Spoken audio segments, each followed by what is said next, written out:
Hey guys, so Ivy League Gaming here. Today we're going to talk about the new video that was released by Raid, Shadow Legends official YouTube, what's next in Raid. So it looks like I'm a little slow to the party. When everyone started releasing videos, I was still sleeping. But hey, I'm here now, and let's give this a quick watch, and I will react and comment along the way, and give some thoughts at the end. So let's see what Raid has in store for us. Hey everybody, it's been a while since we published our first What's Next in Raid video, and pretty much everything we covered in that video is live in-game right now, which means it's time for another video, and time for some more sweet reveals. This year, we want to release more of these What's Next videos so we can give you guys more regular insight into what's going on behind the scenes. We won't spend too much time discussing in-depth mechanics here. We'll cover those in the update highlights videos. Instead, we'll try to showcase as much of the meaty, fun stuff as possible.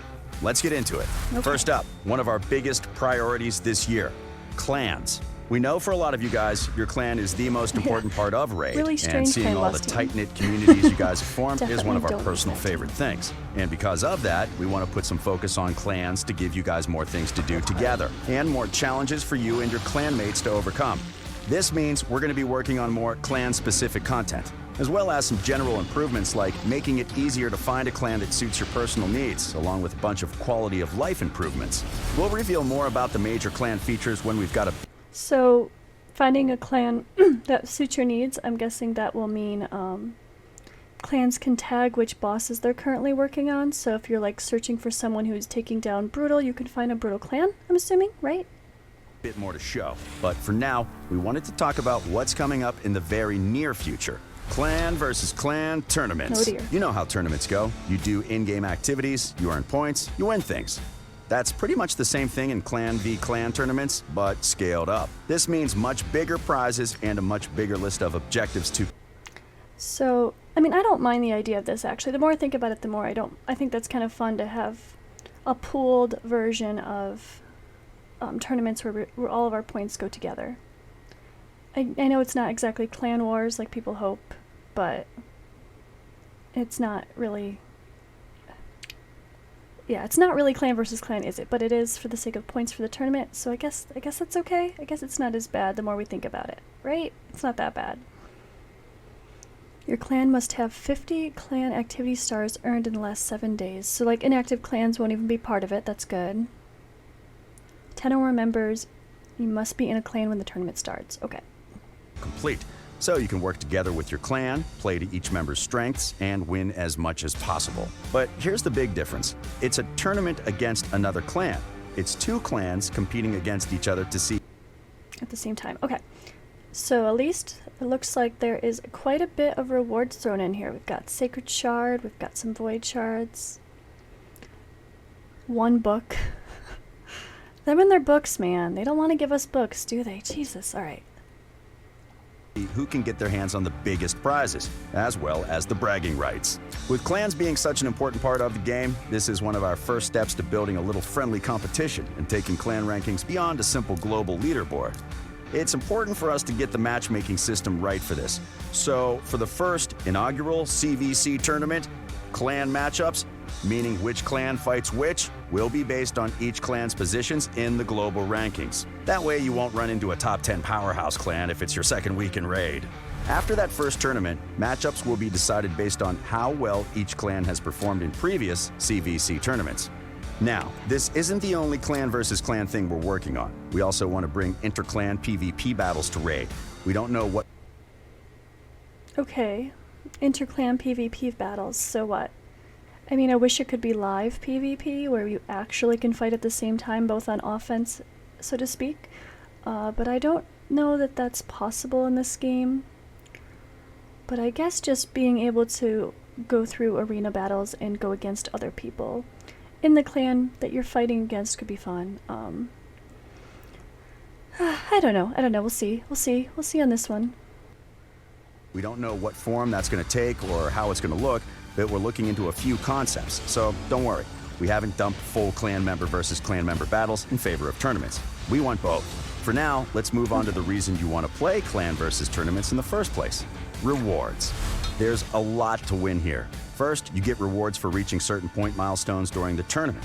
Earn enough points, and everyone in the clan gets whatever reward is assigned to that milestone. Simple. Still look like a bit Speaking of mediocre points, rewards, this is where to be things honest. get interesting. As you might expect, the clan that earns the most points wins the tournament. But the difference in points will also affect the outcome. See this progress bar over here? It will go back and forth as the clans compete. And the more points you beat the other clan by, the better your rewards. Of course, you winning also means the other clan loses, meaning no extra rewards for them. So don't expect it to be easy. And if all that's not enough, the winning clan will get a permanent CVC trophy on their clan info page forever. The more wins you get, the more trophies your clan gets, and the more objectively awesome it is. There are also some very special rewards on offer from Clan v Clan tournaments in the form of 2 new types of accessories. Oh dear. First, Blood Shield. Blood Shield accessories will give your champion a shield equal to 5% of the damage they deal after they attack, giving your squishy damage dealers a big boost in the survival I department. like that. And like always, you can equip up to 3 of them for an even bigger shield. Now, they won't give you a shield based on poison damage or from masteries that deal damage based on the enemy's max HP, because that would be super broken. Very broken. But Blood Shield accessories are still very strong. Second, reaction accessories. Oh, here we go. They give the wearer a 25% chance of changing any incoming critical hits into normal hits when they get attacked before their first turn in every round. This makes them a great fit for slower champions who are in danger of being nuked out of the game before they get their turn. 3 reaction accessories means 75% chance critical hits will feel like a tiny scratch. See, I like the first part of it. If there's a 25% chance, sure, okay, fine. But 75% chance is a bit broken, let's be honest. I mean, I know it's only the first round. It's not that bad, I guess, but it still will greatly affect Arena. And I mean, it'll greatly affect a lot. I don't know.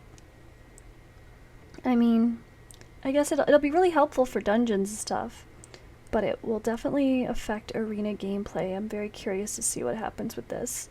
I'm just hoping it's not that easy to get 3 pieces of this gear, so that way people don't get super overpowered super fast, now that they're not already. Whale's gonna whale, right? Making them perfect to counter those speedy nukers. Teamwork makes the dream work, and it'll also pave the way to some awesome goodies, so get your clan ready.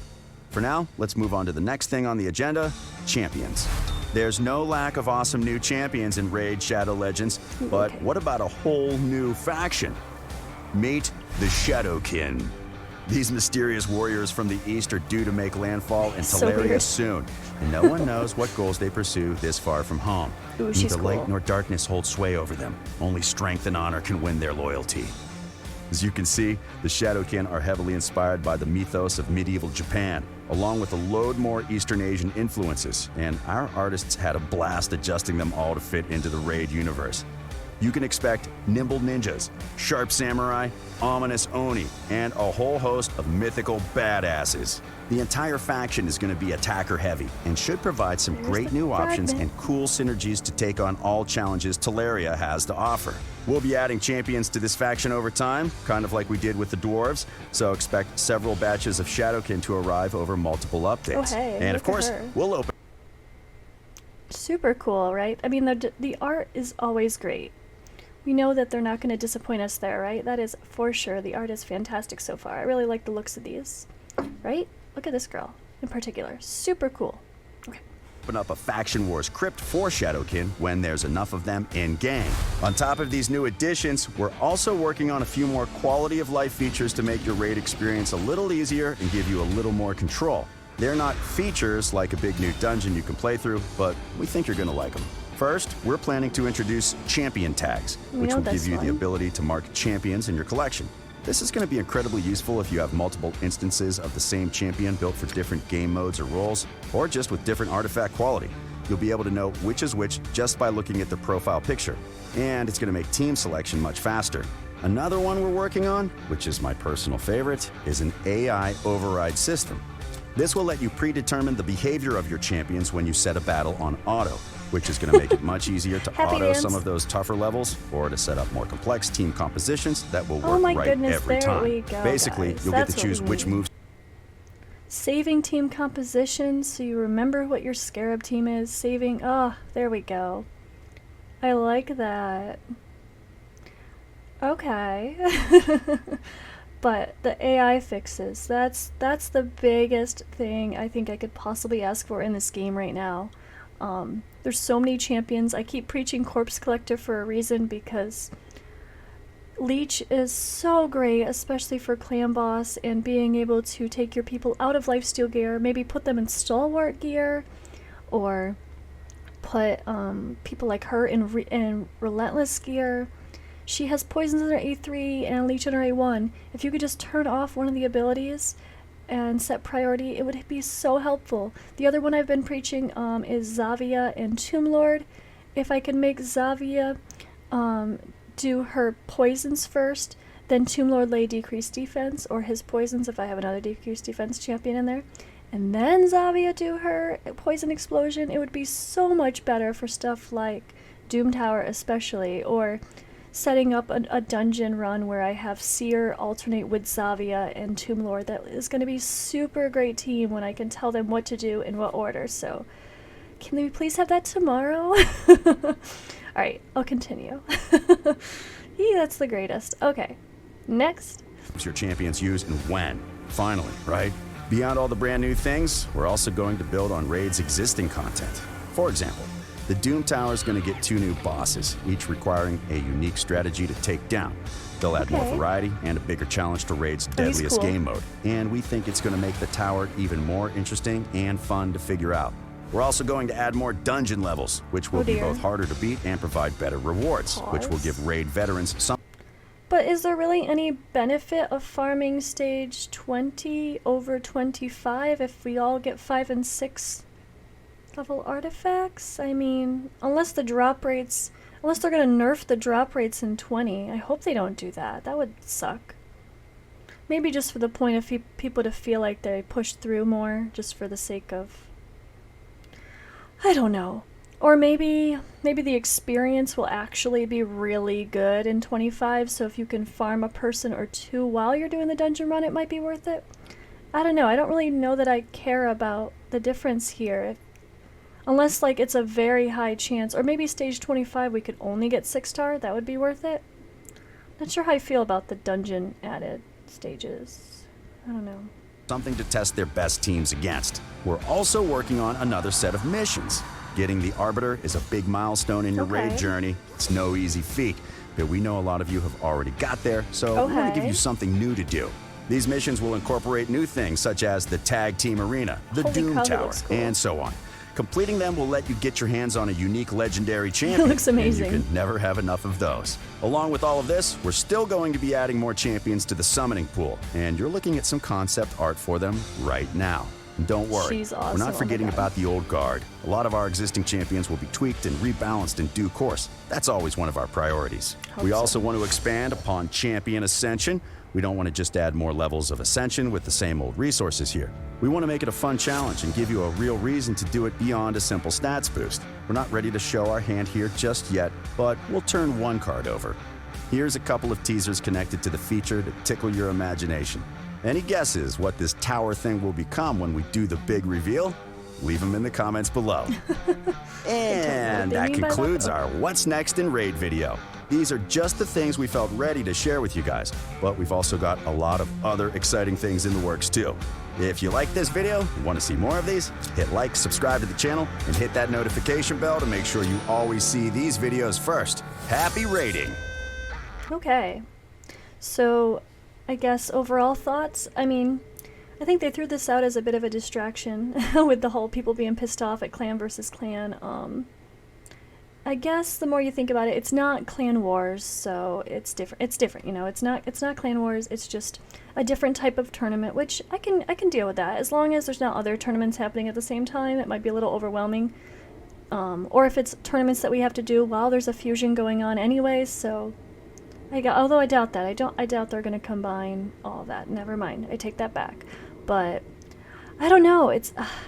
I hope that it's not a constant set of tournaments. I hope it's just an occasional thing, because if clan versus clan is now a thing we have to do on top of dailies, advanced dailies, Doom Tower, faction wars, like how much more content can they really add? How much more time are we going to have in our day to actually make sure we complete everything? So, I mean, I feel like every day, personally, I focus on a different thing. Like, I may farm Spider one night, and I may run a bunch of multi-battles with Minotaur for someone, or potions, because I realize I'm getting low, but to have to try to do all of that is going to be a little overwhelming, I think. It might just be good in the sense, depending on the scale and the time frame, it might actually just help you kind of remember to, oh yeah, you should probably farm some Minotaur, or go do some potion keeps. So maybe it's not so bad after all. I don't know that that's the best clan versus clan thing, but I like the idea of pooling our points together as a clan to get better rewards. I did see some epic books in there. I'm happy for that at least. Epic books have been so hard to get with, well, not to get, but you have to use so much more than you used to have to use with the crazy amount of skill books required for the new champions, so at least there's a little bit of those thrown in there. I hope we all can get those fairly easily. Definitely most excited for the champion AI prioritization or control. That is by far the coolest feature that I've been wanting for so long. Yeah, I'm really excited to be able to play around with tuning people to go in the order you need for, like, or hell, even just making people really fast, where it's okay if you want them to use their A2 before their A3, and there's enough time to cycle around so that way they can do both in the same turn. Like, there's just so much possibilities there. So many possibilities. What do you guys think? What features are you most excited for? Do you have any creative ideas now for teams that will be able to, with the prioritization in mind? Although we don't know when this is coming, right? We just know it's in the plans. This could be another year from now. Who knows? I hope that's soon, though. I really hope that's soon. But yeah, let me know. What teams do you want to make when you can decide the AI? What teams? Let me know in the comments below. And I can talk more about mine in the future. I have a lot of ideas there. Thanks for watching.